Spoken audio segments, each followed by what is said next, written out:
Welcome to true 9 news. Araku Valley Congress party కార్యాలయంలో Congress party శ్రేణులు ఆధ్వర్యంలో ఈ 2024వ సంవత్సరం ప్రపంచ ఆదివాసీ దినోత్సవ వేడుకలు ఘనంగా నిర్వహించడం జరిగింది. ఈ వేడుకలకు ఆంధ్రప్రదేశ్ కాంగ్రెస్ పార్టీ ఆదివాసీ రాష్ట్ర చైర్పర్సన్ పాచిపెంట శాంతకుమారి ముఖ్య అతిథిగా హాజరయ్యారు. ఈ సందర్భంగా ఆదివాసీ సంస్కృతి కార్యక్రమాలు, దింసా నృత్యం నిర్వహించి కేక్ కటింగ్ చేయడం జరిగింది. పాచిపెంట శాంతకుమారి మాట్లాడుతూ ప్రపంచవ్యాప్తంగా ఉన్నటువంటి ఆదివాసీ ప్రజానీకానికి, అలాగే ఈ ఆంధ్రప్రదేశ్ రాష్ట్ర ఆదివాసీ ప్రతి ఒక్కరికి ఈ ప్రపంచ ఆదివాసీ దినోత్సవ శుభాకాంక్షలు తెలియజేస్తున్నామన్నారు.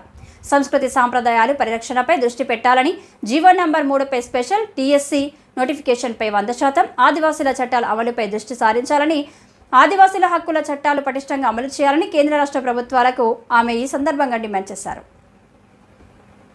ఈ కార్యక్రమంలో పాచిపెంట చిన్నస్వామి, ఎం ప్రేమ్ కుమార్, గొల్లూరి జగన్నాథం, మజ్జి అద్దు, గుంచూడి సుబ్బారావు, జంపరంగి వెంకటబాబు, చట్టారి సాయిబాబా, పి గంగాధర్, సమర్థి బంగరాజు, కొర్రమితుల జలబద్దర్, జి మంగు నాయకులు, కార్యకర్తలు తదితరులు పాల్గొన్నారు.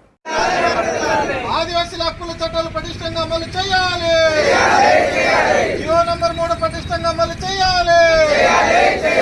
ఐటీడీఏ పరిధిలో స్పెషల్ టీఎస్సీ నోటిఫికేషన్ విడుదల చేయాలి. ఆదివాసీ ఆదివాసుల ఐక్యత, ఆదివాసుల ఐక్యత. 170 చట్టం పటిష్టంగా అమలు చేయాలి.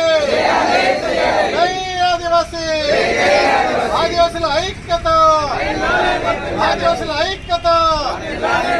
జై ఆదివాసీ. 1